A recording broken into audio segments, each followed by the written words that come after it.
Hi everyone, Jason from MedPsych Health here.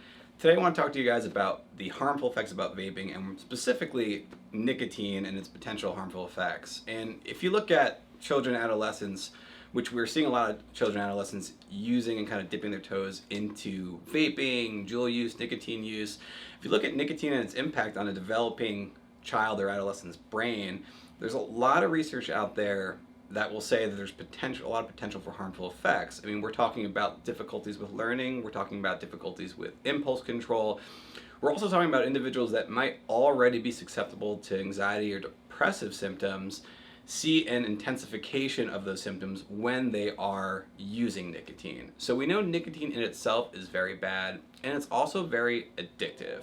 So if you look at the differences between somebody that's a vape user and somebody that's a cigarette user, if you're a cigarette user, which is a tobacco product, and that's the big difference between cigarettes and vaping, is that vape devices don't typically contain tobacco, but they do have some other harmful chemicals, which we'll talk about later. But if you're a cigarette smoker and you want to go out and have a cigarette, you have to leave your office, you have to leave your home, you have to leave class, you have to walk out, pull out a cigarette from your pack, light it up, smoke it from front to back, and discard it. And it's this very kind of, a little bit of a prolonged, conscious process that's happening where you're pretty aware of how much you're having throughout the day.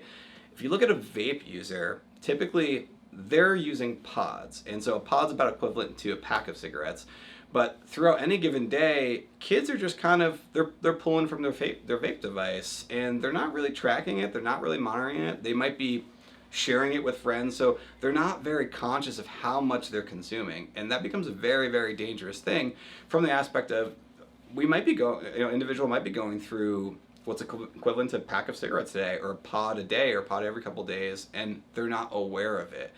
And so very quickly they build a tolerance, and then they crave more and more and more. And so because of that reason, because it's so hard to kind of monitor, vaping has kind of created this generation of people that have very quickly kind of started vaping and then very easily have gotten onto the much more extreme end of vape use.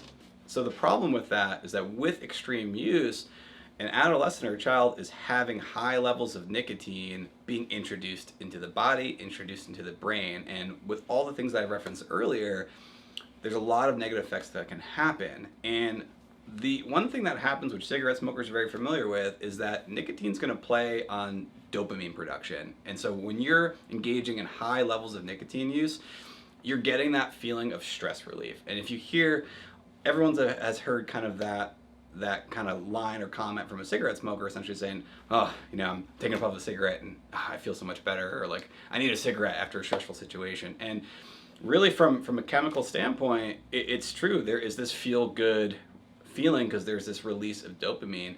But if you think about a developing brain, if there are changes that are happening to dopamine production, it's really altering brain chemistry and can be very potentially impactful in a negative way, especially for a child, especially for an adolescent. So that's why we're seeing all these negative impacts, like I referenced earlier, difficulties with learning and impulse control, and also with some mental health difficulties because there's been shifts in dopamine production. So vaping overall is very dangerous because you rarely find that middle of the road person who is kind of in between what you would call social experimental use and addictive or problematic use. You don't find that middle ground. You either see somebody who's just started out and maybe doesn't own their own device but is using because it's accessible at school or friends have it, or maybe on the weekends every once in a while, or you have somebody who's using every single day and exhibiting addictive behavior with vaping devices. You rarely find someone in the middle because of its potential for abuse is so high.